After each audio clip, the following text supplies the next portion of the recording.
15 August स्वातंत्र्य दिनाच्या आपल्या सर्वांना शुभेच्छा. महाराष्ट्रभूषण लोकशाहीर पुंडलिक फरांदे यांची जयंती. माझे वडील माझी प्रेरणा. लहानपणी मला माझे बाबा इतर वडिलांसारखेच वाटायचे, पण मी जसजशी मोठी होत गेले तसतसे मला समजू लागले की माझे बाबा केवळ आमच्या कुटुंबापुरते नव्हते, तर ते संपूर्ण समाजाचे होते.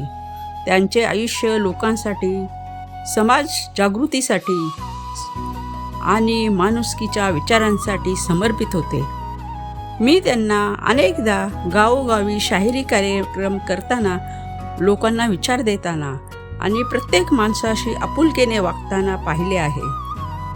घरी ते अतिशय प्रेमळ, साधे आणि कुटुंबाची काळजी घेणारे वडील होते, पण समाजात ते अन्यायाविरुद्ध आवाज उठविणारे आणि लोकांना विचार देणारे लोकशाहीर होते.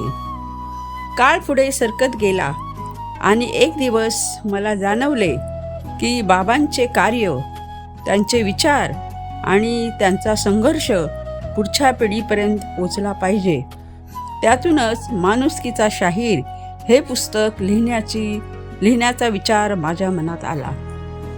हे पुस्तक लिहिताना अनेक वेळा माझे डोळे पाणवले. शब्दात मांडताना प्रत्येक प्रसंग मी पुन्हा जगत होते. त्यांचे हसू, त्यांचा आवाज, त्यांचे प्रेम आणि त्यांचा माणुसकीचा संदेश आजही माझ्या मनात जिवंत आहे.